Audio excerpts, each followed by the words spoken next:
Hi friends, welcome back to my channel. ನಾನು ನಿಮ್ಮ ಗೆಳತಿ ರೇಖಾ. ಸೊ ಮಗುವಿಗೆ ಹಾಲನ್ನು ಉಣಿಸುವಂಥ ಬಾಣಂತಿಯರು ಬ್ರಾಸಿಯರ್ಸನ್ನು ವೇರ್ ಮಾಡ್ಬೋದಾ? ಅದನ್ನು ವೇರ್ ಮಾಡೋದ್ರಿಂದ ಏನಾದರೂ ಯೂಸ್ ಇದೆಯಾ? ವೇರ್ ಮಾಡದೇ ಇದ್ದರೆ ಏನಾದರೂ ತೊಂದರೆ ಆಗುತ್ತಾ ಅಂತ ಬಾಣಂತಿಯರು ಡೌಟ್ಸನ್ನು ಡಾಕ್ಟರ್ಸ್ ಹತ್ರ ಕೇಳ್ತಾ ಇರ್ತಾರೆ. ಸೊ ಆ ಒಂದು ವಿಚಾರವಾಗಿ ಈ ವಿಡಿಯೋದಲ್ಲಿ ಕೆಲವೊಂದು ಮಾಹಿತಿಯನ್ನು ನೀಡ್ತಾ ಇದ್ದೀನಿ. ವಿಡಿಯೋ ಕೊನೆವರೆಗೂ ನೋಡಿ, ಖಂಡಿತವಾಗ್ಲೂ ಯೂಸ್ಫುಲ್ ಆಗಿರುತ್ತೆ.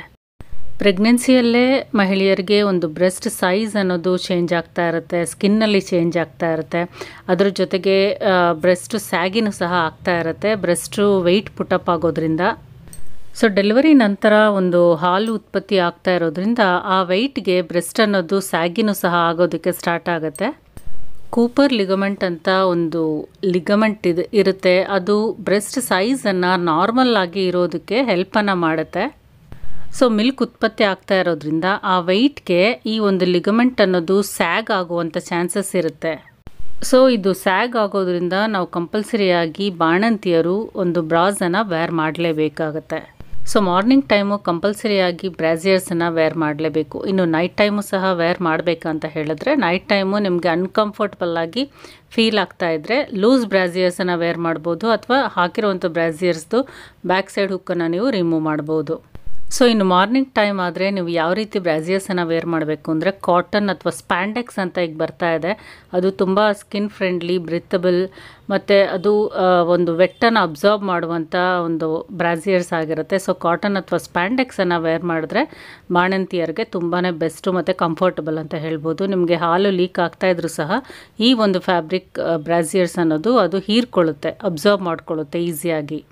ಅದ್ರ ಜೊತೆಗೆ ನೀವು ವರ್ಕಿಂಗ್ ವುಮೆನ್ಸ್ ಆಗಿದ್ದರೆ, ಒಂದು ಮಗುಗೆ 3-4 ಮಂತ್ಸ್ ಆದಮೇಲೆ ನೀವು ವರ್ಕ್ಗೆ ಹೋಗಬೇಕು ಅಂತ ಅನ್ನೋರು ಸಹ ಈ ಒಂದು ಕಾಟನ್ ಪ್ಯಾಡೆಡ್ ಬ್ರಾಸ್ ಅನ್ನೋದು ಬರುತ್ತೆ. ಆ ರೀತಿ ಪ್ಯಾಡೆಡ್ ಬ್ರಾಸನ್ನು ವೇರ್ ಮಾಡೋದ್ರಿಂದ ನಿಮಗೆ ಮಿಲ್ಕ್ ಲೀಕೇಜ್ ಆದರೂ ಸಹ ಅದು ಅಬ್ಸರ್ವ್ ಮಾಡ್ಕೊಳ್ಳುತ್ತೆ, ಮತ್ತು ನಿಪ್ಪಲ್ ಸುತ್ತಲೂ ಯಾವುದೇ ರೀತಿಯಾದಂಥ ಇನ್ಫೆಕ್ಷನ್ ಆಗದೇ ಇರೋ ರೀತಿ ಈ ಒಂದು ಪ್ಯಾಡೆಡ್ ಬ್ರಾಸ್ ಅನ್ನೋದು ನಿಮಗೆ ಹೆಲ್ಪ್ಫುಲ್ಲಾಗಿ ಇರುತ್ತೆ. ಸೊ ವರ್ಕಿಂಗ್ ವುಮೆನ್ಸ್ ಆಗಿರ್ಬೋದು, ಅಥವಾ ಮನೆಯಲ್ಲೇ ಒಂದು ಕುತ್ಕೊಂಡು ವರ್ಕ್ ಮಾಡೋ ಒಂದು ಬಾಣಂತಿಯರಾಗಿರ್ಬೋದು, ಪ್ಯಾಡೆಡ್ ಕಾಟನ್ ಬ್ರಾಸನ್ನು ನೀವು ಪ್ರಿಫರ್ ಮಾಡ್ಬೋದು. ಇದರಿಂದ ಯಾವುದೇ ಲೀಕೇಜ್ ಆಗಿರ್ಬೋದು, ಇನ್ಫೆಕ್ಷನ್ ಆಗಿರ್ಬೋದು, ಅದನ್ನು ತಡೆಗಟ್ಟೋದಕ್ಕೆ ಹೆಲ್ಪ್ಫುಲ್ ಆಗಿರುತ್ತೆ. ಜೊತೆಗೆ ಇದು ಒಂದು ಸ್ಯಾಗಿ ಬ್ರೆಸ್ಟನ್ನು ಸಹ ಪ್ರೊಟೆಕ್ಟಿವ್ ಆಗಿ ಇಟ್ಕೊಳ್ಳುತ್ತೆ.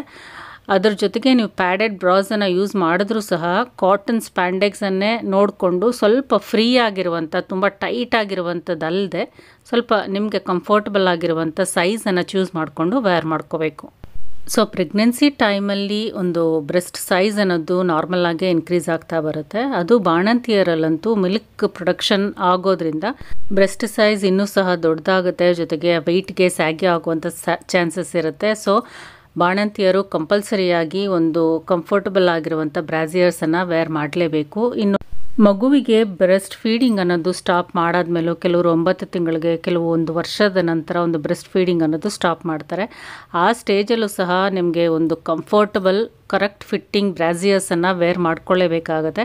ಯಾಕೆಂದರೆ ಪ್ರೆಗ್ನೆನ್ಸಿಯಿಂದ ಒಂದು ಬಾಣಂತಿಯರವರೆಗೂ ಬ್ರೆಸ್ಟ್ ಶೇಪ್ ಅನ್ನೋದು ತುಂಬಾ ವೇರಿ ಆಗಿರುತ್ತೆ. ಅದು ನಾರ್ಮಲ್ ಪೊಸಿಷನ್ಗೆ ಬರಬೇಕು, ಕರೆಕ್ಟಾಗಿ ಫಿಟ್ಟಿಂಗ್ ಆಗಿ ಇರಬೇಕು, ಫರ್ಮ್ ಆಗಿರಬೇಕು. ಅಂದರೆ ಪ್ರೆಗ್ನೆನ್ಸಿಯಲ್ಲಾದರೂ ಸರಿ, ಬಾಣಂತಿ ಆದಾಗಲೂ ಸರಿ, ಬಾಣಂತಿ ಒಂದು ಲ್ಯಾಕ್ಟೇಷನ್ ಸ್ಟಾಪ್ ಮಾಡಿದಾಗಲೂ ಸರಿ, ಒಂದು ಫಿಟ್ಟಿಂಗ್ ಆಗಿರುವಂಥ, ಕಂಫರ್ಟ್ ಆಗಿರುವಂಥ ಬ್ರಾಸಿಯರ್ಸನ್ನು ತಪ್ಪದೇ ವೇರ್ ಮಾಡಲೇಬೇಕು. ಇದು ಸ್ಯಾಗಿಂಗ್ ಅವಾಯ್ಡ್ ಮಾಡೋದಕ್ಕಾಗಿರ್ಬೋದು, ಅಥವಾ ಬ್ರೆಸ್ಟ್ ಶೇಪನ್ನು ನಾರ್ಮಲ್ಗೆ ಒಂದು ಫರ್ಮ್ಗೆ ತರಬೇಕು ಅಂದರೂ ನೀವು ಪರ್ಫೆಕ್ಟ್ ಫಿಟ್ಟಿಂಗರ್ ಇರುವಂಥ ಬ್ರಾಸಿಯರ್ಸನ್ನು ವೇರ್ ಮಾಡಬೇಕು.